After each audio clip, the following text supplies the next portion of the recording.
Hi, I'm Heather from booktubes, and today is the reverse harem issue. So reverse harem, if you are not familiar for whatever reason, is a subgenre of romance which is one woman and multiple men. It can be non-binary, it can be male and female members of the harem, but generally speaking, that's the definition of the subgenre. And so I want to talk about why it's not great. It's not great. Now, I say this as a person who actively reads reverse harem books. I do enjoy the subgenre. I have many favorites, so I'm not coming from the outside. I am a fan. I do read it, but these are some issues that you may or may not know about, and I would like to just kind of lay it out there for you and, let you know if you don't. And if you already know and already agree with me, great. If you strongly disagree, and if you're like, didn't know this, let me know. Thanks. So first of all, when you hear the word harem, you probably think like a sultan or a sheik and they're many women. You think of belly dancers and harem girl costumes and things like that. And all of this originates from Orientalism and racist, white supremacist, white men going to these countries and not being allowed in the harem. Why? Because the harem is for the female members of their family and random men aren't allowed back there for obvious reasons. And so when those explorers came back to Europe, they brought with them the tales of the harem. Now, remember, they were not allowed in a harem. They never saw a single solitary thing. So the portrayals that they brought back of harems were literally just their imagination. It was their imagination. It was what they viewed as.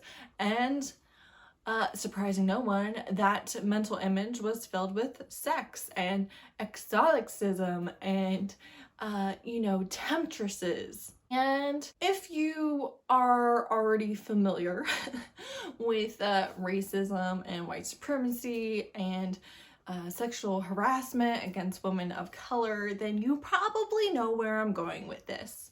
But this depiction, this sexualization of Arabic and Eastern women led to a lot of sexual harassment, led to a lot of slavery and the depictions of submissive wives. Get a wife from out east and she will listen and serve you and dote on you and be everything that you ever wanted, right? This contributes to a lot of violence against BIPOC women. Often, in this case, it is Middle Eastern or Southeast Asian or East Asian femmes, right? But I would even argue that anything that is termed exotic is going to breed sexual violence against women and against femmes. You can actively see this played out all the time with Brazilian women, Romani women, Indigenous women, Latina, obviously Asian, which we've already discussed, Black women. So much of the violence against them has been because white women view them as a threat and white men view them as an exotic thing to desire and want, a commodity. So you can see this against all BIPOC women and femmes throughout history, continued to this day, to this week, to where we are currently in America. It's so very present and prevalent, and you are seeing so many, headlines of the violence against them where you can see the influence of white supremacy, white nationalism, the idea that these women are temptresses and you need to resist, or they owe you, they should belong to you, you should have every right to be able to take what you want. Just so much of that is influenced by ideas and portrayals and caricatures and stereotypes that are presented in media, and the average white person doesn't spend a lot of time with BIPOC people. It's so easy. I don't think that sometimes BIPOC people realize this so much because For you, it's reinforced so consistently.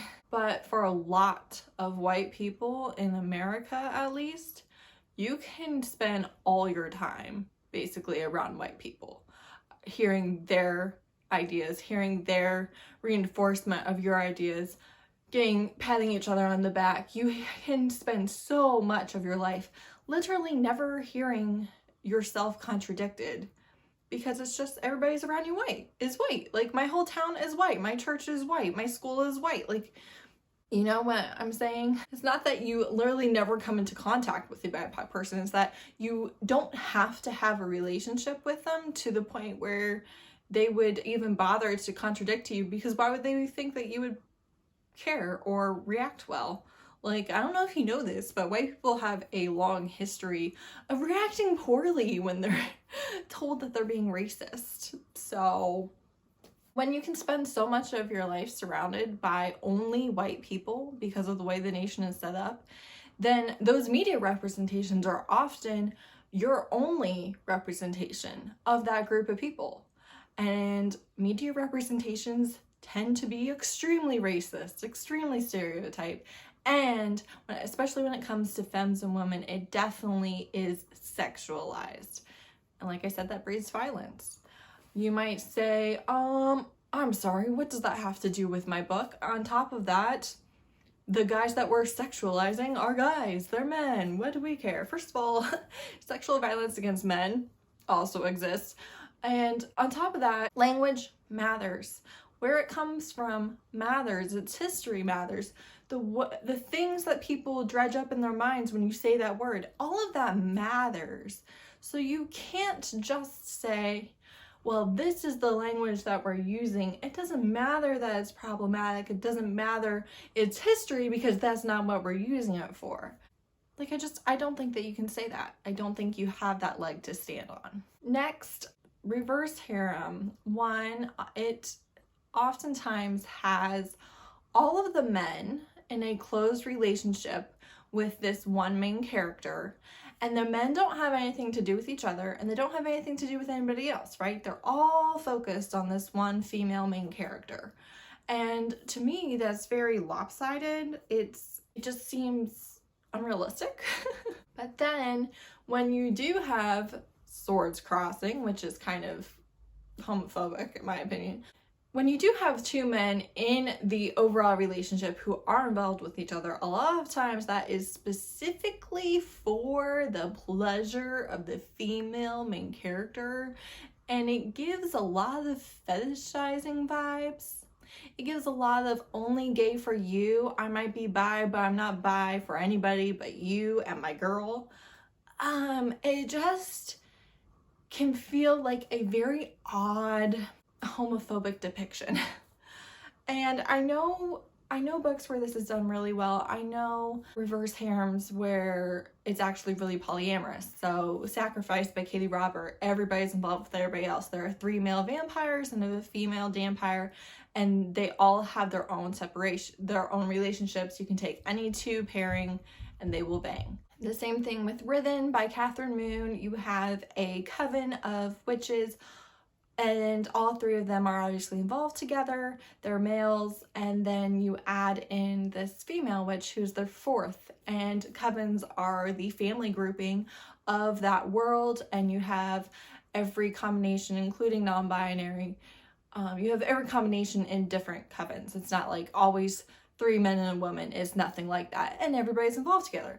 Again, I think that that's done really well. Both of those examples I think are done really well. But I don't know if you know this, romance in general, 1, has a problem with upholding white supremacy, and 2, it has a problem with upholding the fetishization of male-male relationships in a big way. It's a huge problem in the genre because it's a problem in society, but it can be very icky, right? It can be very icky. And I think that that is often a problem in the subgenre specifically, is it doesn't give any sort of good representation of bisexual or pansexual men, and it can also be pretty problematic, truthfully. It's almost like it wants to be queer vibes, but not. So it's like, we're going to do polygamy, we're going to do polyamory, but only straight. It's just weird. It's weird. And it really does often ignore the possibilities of polyamorous relationships and the idea that they could all be involved with each other and the main character doesn't have to be the odd man out or jealous or any of these things. Like, it's so weird to me to be like, all of you need to focus on me and nothing else. There's all those possibilities right there at your fingertips. Lastly, reverse harem is the subgenre. I don't see that changing at any point. In no way do I think that this video is going to change anything. And so it's not that I really blame individuals for recommending or marketing their book as reverse harem, because that is the subgenre. If you want that group of readers, then that's the language that you're going to use to target your audience, right? However, I don't think that white authors and white readers get to be like, well, this word's not racist, so we're just gonna use it. And you should just be grateful. Like, think of outdated language and how white society, especially everyone or the large majority, viewed that language as correct. Then just picture yourself being like, no, it's fine, because there are people still today heavily, actively telling Black people and Indigenous people and on and on the list goes, no, you shouldn't be offended by that word. And that is always wrong. That's always wrong. It's always wrong. You cannot, as a white person, say, no, this word isn't racist, I am gonna use it, and you just shouldn't be offended by it. That is wrong.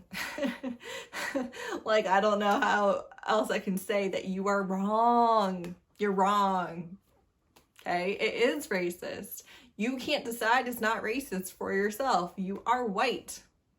I don't, like, every time I make videos like this, I get stupid comments about how it's okay to love your race and, you know, what about racism against white people and you're a racism. It's like, no, white people have the power. They have the power of the government and the infrastructure. They have the power of the police and society norms and laws and history and wealth. They have all of this backing. White supremacy is a thing. It is a thing that is a grip in our world that is unbelievable. So you not getting to use the word harem is not persecution. It's not oppression. And you need to get over yourself. So yeah, I don't know where the future of the subgenre goes with this. I don't know if this is going to eventually die out. I feel like the subgenre is a pretty recent phenomenon. Like, I think 10 years ago, this wasn't a thing.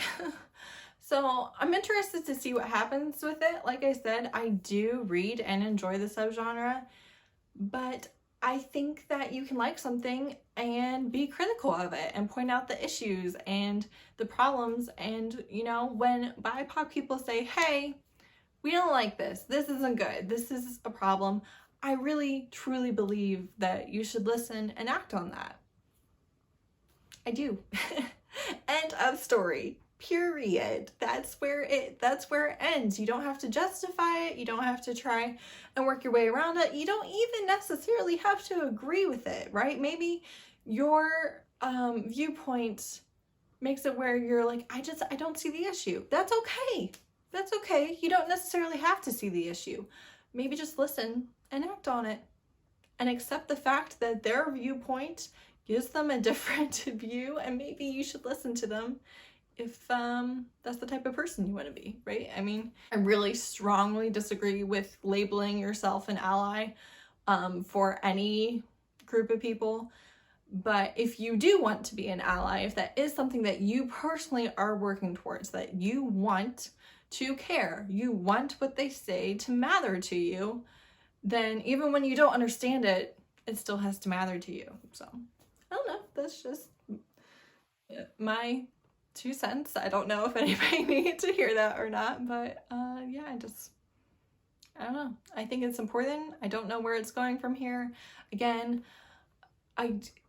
if you do a recommendation video of polygamy relationships, like, that's not gonna get any clicks, even though that's technically what it is. So again, I don't know that I blame individuals for using this as marketing, but I do think it's a problem. So that's all I got for you. Let me know your thoughts in the comments, and you know, listen to BIPOC people. And if you're not willing to do that, you can unsubscribe. I don't need you. So bye.